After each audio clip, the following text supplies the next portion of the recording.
Hi, everybody. My name is Dr. Ravindra Mehta, and the topic given to me is airway stenting in malignant central airway obstruction. I've taken it from the picture of lung cancer to the larger picture of malignant CAO, and the focus is on techniques and complications with a case based approach.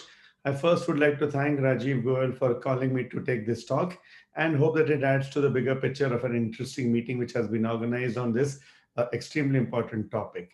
So, today's focus is going to be by and large we're going to talk of didactics literature, but we'll base it on cases and videos and leading to data. We'll start with some real world illustrative cases, talk of the core issues, go over what all else is there in data, and then summarize the whole talk in the 15 minutes we have. The case is an interesting prototype which epitomizes these principles. A 59-year-old with a renal cell CA after nephrectomy gets hemoptysis, has a CT scan showing a node going into the left main bronchus and narrowing it. Bronchoscopy is also showing a narrowed left main bronchus, which will show you with a big problem over there. What do we do? Dual problem of both airway obstruction and recanalization. Well, we started over here. You can see the check bronchoscopy going in under suitable sedation. Left main bronchus blocked. Clearly, the tumor is a cause of this bleed over here. And so, in this situation, something needs to be done. A therapeutic modality approach is planned. We go in there with a rigid bronchoscope. We have to both recanalize the airway as well as fix the hemoptysis. Over here, you'll see the operator using suitable tools, the rigid bronchoscope barrel, a balloon goes in there so as to figure out the distal airway. Keep in mind, no distal airway, no recanalization. A stent is put over here just to show you once more. This is a metal stent which has been deployed over there, and this stent has serves a dual purpose of both recanalizing as well as helping us to control the hemoptysis. So for those of you who have missed it, here is a distal airway wide open, very important for a bronchoscopist. Here is the stent, and that is the procedure.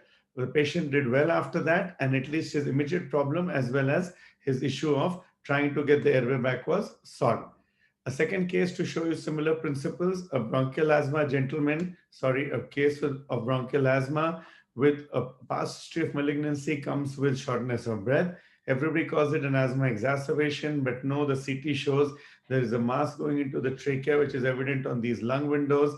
It's a problem because initially treatment has gone on the side of asthma and he's not responding to asthma therapy. A quick bronchoscopy gets done. You can see there is major trouble out here. This is the trachea. So again, to show you all over again, this is the vocal cord. The operator walking down cautiously. There is extrinsic compression, vascular compression. The operator tries to slide past over there to try and see the distal airways. The distal airways are full of pus over here because of post-obstructive infection. So we have a major issue out here, but the distal airways are open. And we will come back to this point later when we review literature. So clearly something therapeutic needs to be done to make this gentleman come out of his distress. And a Y stent is put over there. You can see this is the limb, the left main limb of the Y going over here, which recanalize that area. This is the right main limb of the Y and the open right main bronchus. And here up is the tracheal limb of the Y, which you will see very clearly appreciated the tracheal limb, which is totally giving us successful, comprehensive tracheobronchial airway opening. So this gentleman had immediate relief of his symptoms, did very well, and basically went in for multimodality therapy. A third case to show you some of these principles, CA thyroid with tracheal involvement. Initially had a rigid bronchoscopy similar to what we showed you. A stent was placed, but the patient just could not tolerate the stent. So the stent was removed. That was a metal stent. SEMS stands for self-expanding metal stent. Again gets hemoptysis, so you have no option to airway recanalization. Here goes in the operator over here. We went in with a rigid scope, bad airway compression. You don't need to be a pulmonologist for all this. And this has happened after metal stent removal. Here you can see cauterization happening with appropriate instruments over there, and then balloon dilatation to restore the airway. And then you can see this is a silicone stent. We showed you metal stents before, silicone stent because he could not tolerate the metal stent. A silicone stent is adjusted appropriately. The operator is opening it nicely over there. It does the job of recanalization. We are putting a tug over there to make sure it's a good fit, and that gives this person their airway back. What do these three cases show us? Where these are all stenting done for central airway obstruction in malignant disease. So now the main topic, technical details. What did we show you? We showed you that the stents can be either silicone or metal. So that is one decision point. In malignant disease, you can do either one of them, but the leaning is towards metal for multiple issues, predominantly cost and easier technique, and the technique part will get into why. In benign disease, on a small note, that's only reference, metal should be put only as a last option and only a completely covered metal stent and no less. Otherwise, silicone is put. The principles in any obstruction is you got to go beyond the obstruction. So this is the distance, at least zero point 0.5 to 1 centimeter above and beyond as much as possible. And ideally, more than 2 centimeters below the vocal cords so as to prevent irritation, which may be not always possible. Inner stenotic lesion we dilate, and then there are some things called hourglass stents which you don't have a country. You saw us trying to make sure the stent is a tight fit to prevent migration. Other technical issues, why do we prefer a metal stent? Because it can be done by flexible scopy, which is what most pulmonologists are comfortable with. Silicone requires a rigid scope, so that's why in malignant disease, by and large, most people prefer metal in addition to the cheaper cost. Other areas, technically, where there's distorted anatomy, the metal will find its way, so metal is preferred, especially with compression, which is a feature of malignancy. In a Y stent, rigid is preferable, but very technically adroit and skilled operators like Dr. Goyal will prefer a flexible. Otherwise, a lot of us will use a rigid scope. If you have to customize the right upper lobe, now we're getting into geography. You have to make a small hole that cannot be done with a metal because it's a single conduit, so silicone is better. In a fistula of a malignant nature, we prefer metal because it approximates better. Ultimately, with all these factors, local expertise, cost, stability, and anatomy will be the decision making for which stent. But let us see what data is there when we go through these theoretical principles. In this interesting paper which came out a while ago, they looked at what are the decision making points over here. They developed a prediction model. Favorable results are there with tracheal location, endobronchial disease, and extrinsic compression. And there's a reduced likelihood of success if there's a left main obstruction or mucosal infiltration. All these rules get broken in some of the cases we showed you, but data showed us these particular aspects. So by and large, this is a case in a novice and a beginning situation you would like to select. Another paper which talked of predictors of survival in malignant obstruction. Patients who benefit the most will be with purely endoluminal lesions in whom a technical success was achieved, like our cases. Those on whom cancer specific treatment was initiated, that means you had stuff beyond the stent. You could give them chemotherapy, radiotherapy, immunotherapy, and so on. And distal airway patency on thoracic CT predicts the technical success. We extended that to bronchoscopic opening. We paused and showed you that where the distal airway opens is where you have success of a true nature, which is patient beneficial. Understand that that is why between radiology, oncology, and technical pulmonology, it's multimodality all the way. And this message, I'm sure, comes to the length and breadth of this meeting. This is a recent paper in 2020 which puts forward all the principles I talked about, a good paper to read. And again, they talk of the silicone and metal paradigm, which we have discussed at length. Complications, the second part, complications are part of our lives. It could be, and this is a myriad discussion, but I'll make it brief in the time we have. Either it's insertion related complications related to anesthesia, rigid bronch, flexible bronch, or technical issues. You haven't sized it correctly, obstructing segments, and so on and so forth.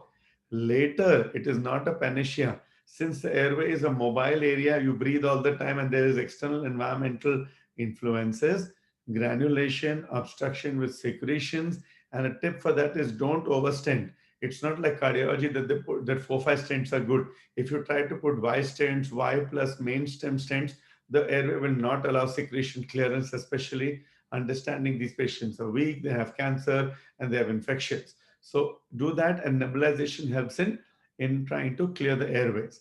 Migration is a problem. Stents are like mechanical devices, they're subject to technical issues.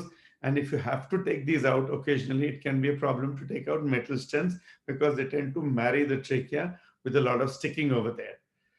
Complications, more papers out there in a registry which came out recently in chest.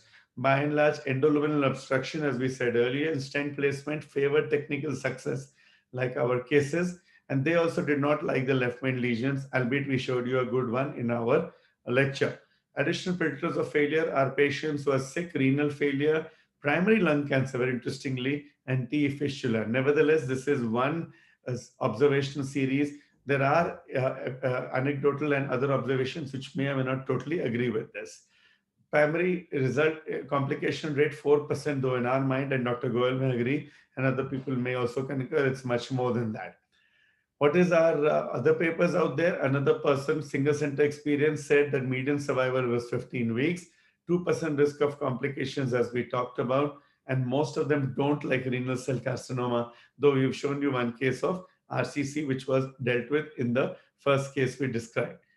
Indian imprint, a lot of us got in together, including Dr. Goyal over here, including our group and the AIMS and PGI people, and Coimbatore, where we showed that you could put in Weisstein successfully in India, and one of the largest series of Weissteins in literature with a decent outcome, most of them being CA esophagus as the indication. And a similar imprint again with both uh, Dr. Goel's group and a lot of us, including PGIMs in Hyderabad and Coimbatore, who have also showed the same thing can be done in Silicon Valley states. What about migration? We had a particular paper where we showed that you can actually do a percutaneous stitch to prevent migration and mitigate the complications, especially in these oncology patients where we don't want these patients to go through repeat procedures. It's a simple stitch with a subcutaneous closure, so it does not leave us a major outside button or a disfigurement. So it has been an innovation which we have put out there in worldwide literature. New things out there, well, customization. Why not customize these stents? And I don't have time for details, but 3D printing is coming in stentology so as to make things better over there. And you can see these pretty pictures which are trying to make sure these weird shaped lesions with compression can be somehow compensated by preparing 3D printed good stents. Another concept borrowed from other areas like cardiology and maybe GI. Why not have a stent which disappears? So if in a malignancy you put the stent, all those complications of granulation infection, foreign body can be mitigated. And the biodegradable stents have come out, not in India, we have to get them from abroad, which are now also being used, a space we need to watch out, which is very interesting and very provocative. So to summarize the whole talk in the talk time we had, airway stenting, good for large airway obstruction, trachea and main bronchi. We have silicone and metal in India. Hybrids are not common over here. We prefer metal in malignancy by and large for multiple reasons. And the technique of flexible and rigid has been mentioned for the type of stent. Complications we dwelt on in length can be challenging and life threatening. So you have to be very cautious in your decision making and in your procedure and follow up. This is a paradigm shift in the treatment of malignancy patients.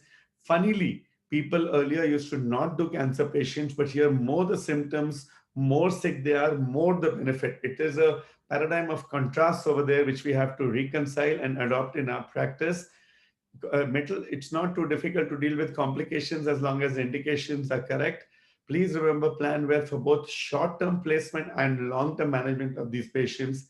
Also remember that sometimes when you open, you may not need a stent for everybody. If the patient outlives the planned stent duration, you need an exit plan, either manage the complications or get the stent out, something which you have to think on as you develop your stentology intellectual quotient.